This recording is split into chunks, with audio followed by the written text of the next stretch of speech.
Deep in the heart of the forest, there was a small cottage where an old woman named Agatha lived. Agatha was a wise woman, a healer, and a midwife who was respected by the villagers. However, there were some who whispered that she was a witch and that her knowledge came from dark and forbidden sources. One night, a group of villagers decided to confront Agatha about their suspicions. Armed with pitchforks and torches, they marched through the woods towards her cottage. As they approached, they could hear strange incantations and see a flickering light coming from within. The villagers burst into the cottage, ready to capture the witch, but what they found was not what they expected. There was no witch, no bubbling cauldron, no strange artifacts. Just Agatha sitting by the fire, surrounded by books and herbs.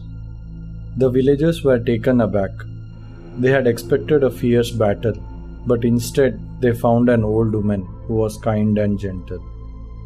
Agatha explained that her knowledge came from years of studying and observing the natural world, and that she used it to help those who needed it. The villagers, ashamed of their actions, left the cottage quietly, but there was one who was not satisfied with the outcome, a young woman named Emily. Emily had always been fascinated by the occult, and she could not shake the feeling that there was more to Agatha than she was letting on. One night, Emily crept into the woods and made her way to Agatha's cottage.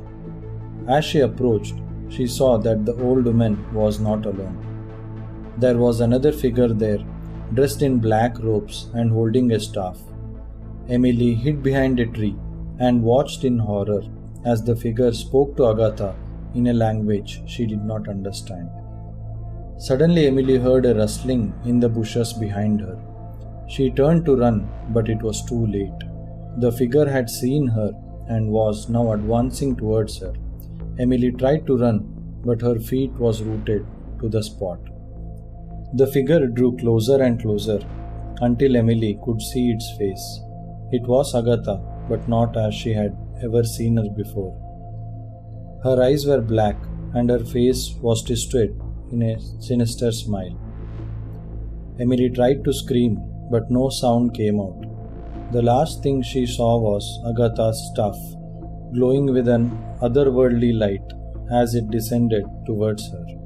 The next morning, the villagers found Emily's lifeless body in the woods.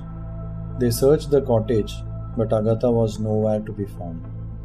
Some say that she was a witch who had made a pact with the dark forces, and that she had finally revealed her true nature. Others say that she was an innocent victim of a terrible misunderstanding, and that she had fled the village to escape the persecution of the townspeople. To this day, the cottage remains empty, a silent reminder of the terror that once gripped the hearts of the villagers. And if you ever find yourself wandering through those woods, beware of the witch, who may still be lurking in the shadows, waiting to claim her next victim.